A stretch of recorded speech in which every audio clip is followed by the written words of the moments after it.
சொற்ப காசில் சொர்க்கம் முளைக்கட்டிய பச்சை பயிறு ஒரு நாள் ஃபுல்லாக ஊற வச்சுருக்குறேங்க. கிட்டத்தட்ட 5லேருந்து 6 மணி நேரம் பச்சை பயிரை ஊற வச்சுருக்கிறேன்.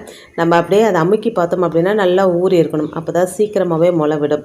அதை அப்படியே ஒரு பக்கம் வச்சுட்டு ஒரு காட்டன் துணி எடுத்துகிட்டு அந்த காட்டன் துணியில் நம்ம ஊற வச்சுருக்கிற அந்த பச்சை பயிரை எடுத்து போட்டு நல்லா டைட்டாக கட்டி ஒரு பாக்ஸில் போட்டு அப்படியே மூடி வச்சிட்டோம் அப்படின்னா பொழுது விடிஞ்சதும் பார்த்தோம் அப்படின்னா சூப்பராக முளை கட்டியிருக்குங்க. மசில் ஏற்றணும் அப்படின்னா ஆயிரக்கணக்கில் செலவு பண்ணி அந்த மாவு இந்த மாவுன்னு வாங்கிட்டு இருக்கீங்களா? வீட்டில் இருக்கிற இந்த பச்சை பயிரே போதுங்க. பச்சை பயிரை அப்படியே சாப்பிட்றத விட அதை முளைக்கட்டி சாப்பிடும்போது அது ஒரு லைஃப் ஃபுட்டாக மாறுங்க.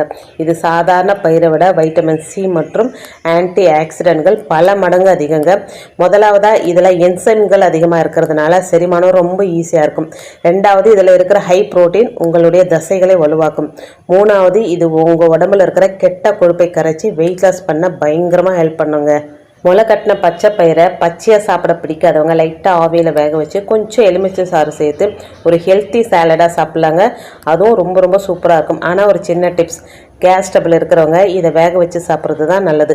காலையில் வெறும் வயிற்றில் சாப்பிட்டா ரிசல்ட் இன்னும் சூப்பராக இருக்கும். ஊற வச்ச பச்சை பயிரை ஒரு காட்டன் துணியில் டைட்டாக கட்டி மூடி வச்சாச்சுங்க. காலையில் எழுந்து பார்க்கலாம் எப்படி முளைச்சிருக்கு அப்படின்னு சொல்லிட்டு.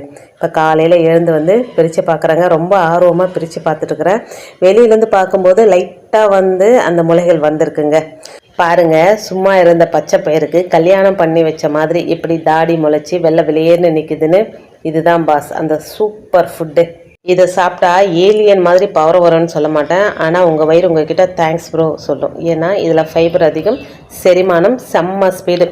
வெறும் பச்சை பயிரை தின்ன மாட்டேன் அடம் பிடிக்கிற குட்டி சுட்டிகளை நீங்கள் அப்போ கொஞ்சம் வெங்காயம் தக்காளி எலுமிச்சை சாறு தூவி மசாலா பூரி ரேஞ்சுக்கு மாற்றி தட்டி விடுங்க.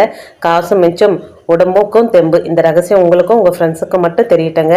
அவங்களுக்கும் இந்த வீடியோவை ஷேர் பண்ணி விடுங்க.